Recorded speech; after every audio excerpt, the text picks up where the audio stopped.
Hello. This week, years after going into production, Stanley Kubrick's final film, Eyes Wide Shut, opens in America, and moviegoers will find out just what Tom Cruise and Nicole Kidman have been doing before the camera. We'll be talking about the film, a study of sexual obsession and jealousy, with one of the few people to have seen it in just a moment.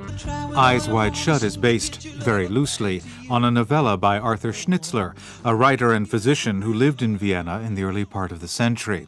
Schnitzler was a good friend of another eminent Viennese doctor of that time, Sigmund Freud. Freud, founder of psychoanalysis, was forced to flee Vienna in the 1930s after the Nazis' arrival.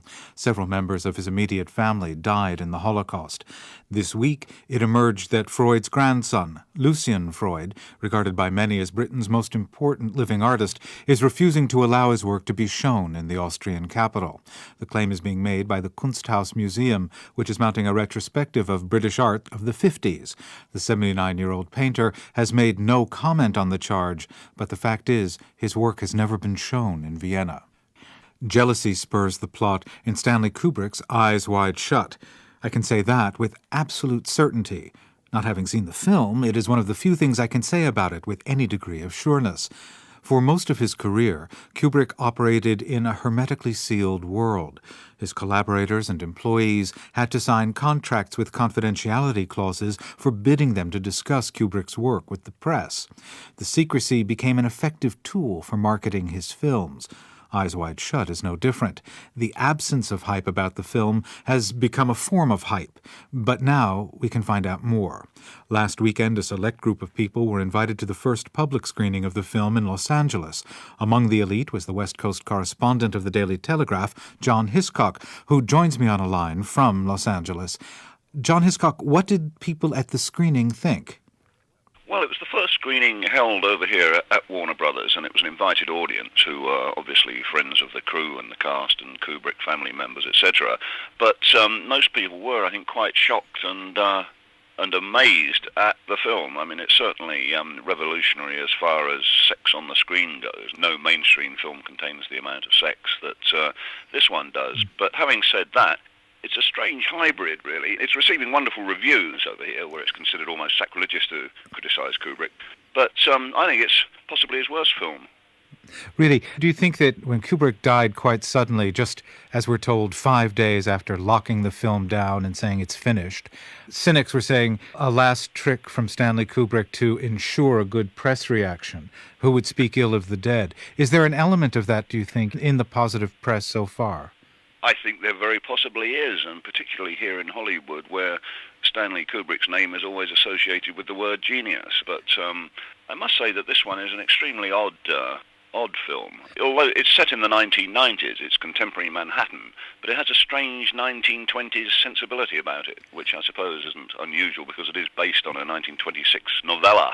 The 1920s feel is rather pervasive, despite the fact that it is supposed to be a modern-day Manhattan setting with a modern-day doctor and his wife involved in modern-day things. The story itself of a man's journey into decadence and his ultimate redemption seems to be strangely old-fashioned and dated. John Hiscock of the Daily Telegraph on a line from Los Angeles.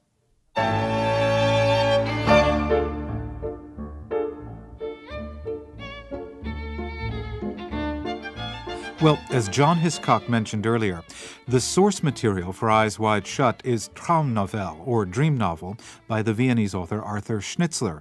Now, Schnitzler is a very interesting figure, and the Vienna in which he lived was a profoundly interesting city. I'm joined now by Professor Edward Timms of the University of Sussex in Brighton. He's in Brighton. He's an expert on fin de siècle Vienna and Arthur Schnitzler. Professor Timms, could you tell us a bit about Arthur Schnitzler? In addition to being a writer, he was also a physician. I think that is a very important aspect of his career, that he came from a medical background. His father was also a doctor. His father was a throat specialist and treated many of the actors in the Burgtheater, the theatre in Vienna.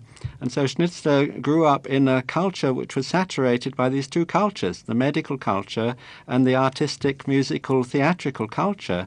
And it was second nature to him to bring the two together. One of the most interesting things about that era is it is about sex.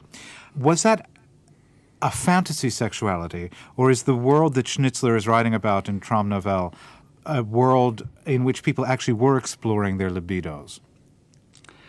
Well, this has been debated at some length by the historians, and I think there are two theories which have been summed up by by Freud's biographer Peter Gay, where he says, well, one theory is that everybody was so uninhibited and sexuality was so openly displayed that, of course, they were all talking about it and writing about it, and the other theory was they were also incredibly inhibited and repressed, that, of course, they had these dynamically powerful unconscious fantasies. And Peter Gay says, well, you can't have both of these statements can't be true at the same time. And I think this is where he goes wrong because, in my view, and I've crossed swords with Peter Gay about this, they were both true at the same time. It was somehow simultaneously an extremely repressed society. They were trying to keep up their kind of frock-coated respectability.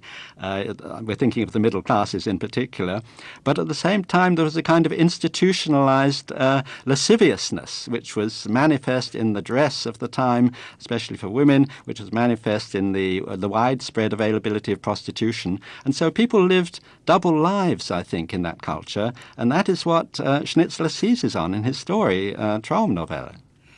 This has been an interesting year for the rediscovery of Arthur Schnitzler. Earlier in the year, Sir David Hare did an adaptation of a Schnitzler play called The Blue Room, and now we have Stanley Kubrick's film Eyes Wide Shut. What is it you think about Schnitzler's work from the end of the turn of the last century that speaks to us today at the turn of this century? I think what the avant-garde spirits in Vienna picked up and were so sensitive to around the 1890s was the sense that they were living through a crisis of values. You know, you have to think of this as a predominantly Catholic society with very, very strict rules about moral behavior, and a kind of hollowness at the center of this, a collapse of religious faith. This clearly affected the young Jewish intellectuals of the period in an especially acute way, because they moved from families which were Orthodox and spoke Yiddish into almost entirely secular environments within a single generation, within a single lifetime. And I think there was this extraordinary sense of we're living in a vacuum, and what can possibly fill this vacuum? And sex, as it were, flooded in. I'm not thinking simply of the activity, as it were, but the way in which a public discourse of sexuality developed, something which simply didn't happen, certainly didn't happen in London in the period, where everybody was incredibly repressed and uptight and, didn't talk about it very much. But if you look at the publications of Freud and his circle, they weren't just discussing it behind closed doors. They really went public about masturbation and homosexuality and the fantasy lives that were in some sense replacing the traditional religious and spiritual values which had guided the previous generations. And I think that is partly where we are now. Professor Edward Timms of the University of Sussex in Brighton, thank you.